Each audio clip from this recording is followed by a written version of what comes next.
Inilunsad naman ngayon ng provincial government ng Camarines Sur ang Save Caramoan Peninsula Movement upang isalba ang bayan sa tuluyang pagkalubog sa baha. Yan ang tinutukan ng aming kasamang si Grace Refama-Simanto ng Radyo ng Bayan Naga.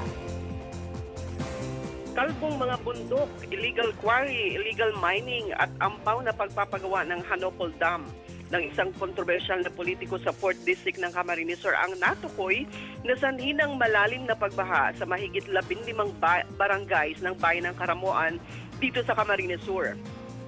Ayon kay Governor Mix Villafuerte, ang flash flood na umapaw sa halos buong bayan ng Caramoan ay sanhi ng mali, ampaw at ni hindi tinapos na patrabaho ng Hanopol Dam na napag-alamang halos 1 bilyon ang halaga.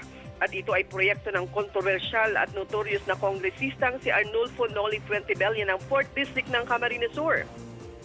Upang maisalba ang bayan ng Caramoan ay agad na inilunsad ng CamSur Provincial Government sa pangunguna ni Governor Mix Villafuerte ang Save Caramoan Peninsula Movement na kinabibilangan ng maramihang pagtatanim ng punong kahoy sa mga bundok nito, pagpapatigil ng illegal na pagkakwari, illegal na pagmimina sa Barangay Gata, at ang pagpamudmud ng mga baboy, manok at kalabaw para sa mga mamamayan nang sa ganun ay may mapagsimulan sila ng hanap buhay. Radyo ng Bayan Naga para sa Telebisyon ng Bayan, Grace Refama-Simanto.